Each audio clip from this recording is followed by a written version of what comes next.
The Torah, my friends, is the foundation for all that a Jew is required to believe. Not the prophets or the writings, but the Torah alone. In other words, everything you do in your daily walk cannot in any way contradict or ethically or mystically add to what the Torah commands or demands you to believe. And what does God demand us to believe? Easy, the instructions in the Torah. That's what the word Torah means, instructions. Now, you're probably thinking, how will I know an instruction when I see one? Easy again, because it will appear in an instructional form. Either do this or don't do that. Simple enough, huh? Now, you're probably thinking, how about the other areas like the stories of the patriarchs or anything that may seem esoteric? Can that be commanding me anything to believe? And friends, the answer is no. And the reason esoteric or hidden passages in the Torah are not binding is because due to the subjective nature of any interpretation someone could come up with, for the passage, it could never serve as a solid enough basis to build theological doctrine on.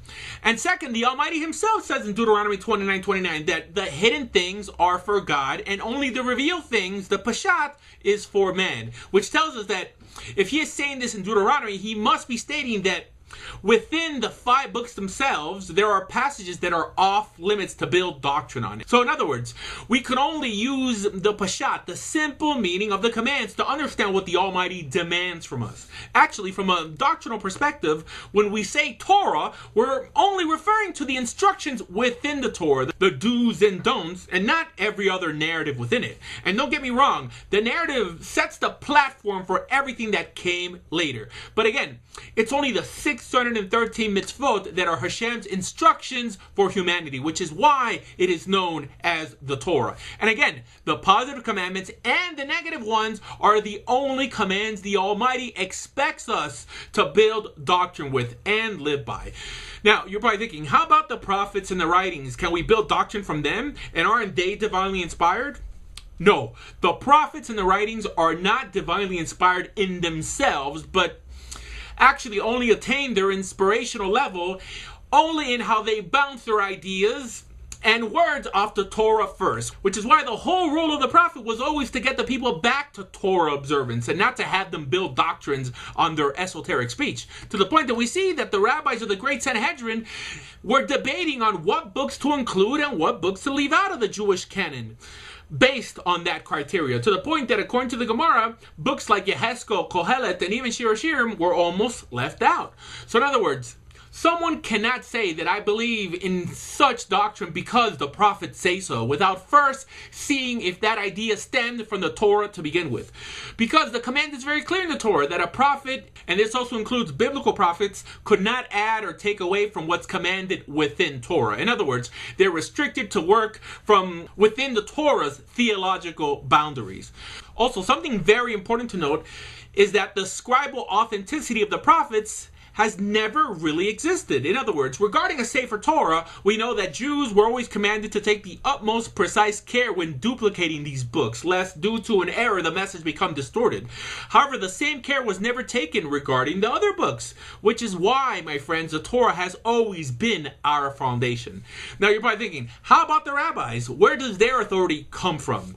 Well, you must understand that the rabbis in themselves hold no authority outside of the authority that the Almighty gave them in the Torah. Remember again, friends, that it is the Torah that's our foundation. And where does that authority come from? When Hashem tells Moshe Rabbeinu to gather the 70 elders that would be responsible for judging the people. And this is the court that became known as the Beit Din HaGadol, the Great Sanhedrin. And these are the architects of the majority of the ceremonial laws we have in place today. Remember, again, this is all from Torah. And another thing you must know is that the Sanhedrin was only regulated in creating ritualistic laws to guard the ethical ones found in Torah. In other words, because the written Torah is so morally vast, one could not possibly come up with an ethical command that does not first appear in Torah Shebiktav, and any attempt to improve on perfection will only work in corrupting the source. And this is actually the main reason we consider these 5 books to be from a divine author, because it was the first book that sparked the world's ethical revolution. And also, friends, bundled within the decrees of the Sanhedrin exists a portion of the oral law that was actually received on Mount Sinai with the written law, which is known as Halacha Moshe Sinai.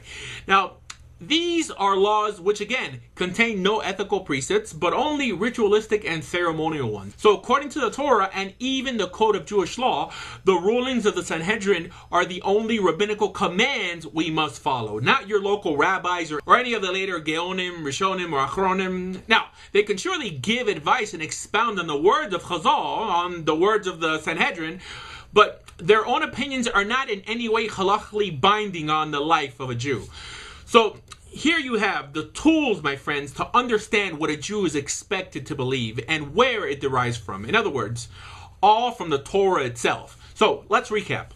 1. All doctrinal belief in Judaism stems from Torah. 2. Torah means the 613 commands of the Torah and not the mystical interpretations of the narrative. 3.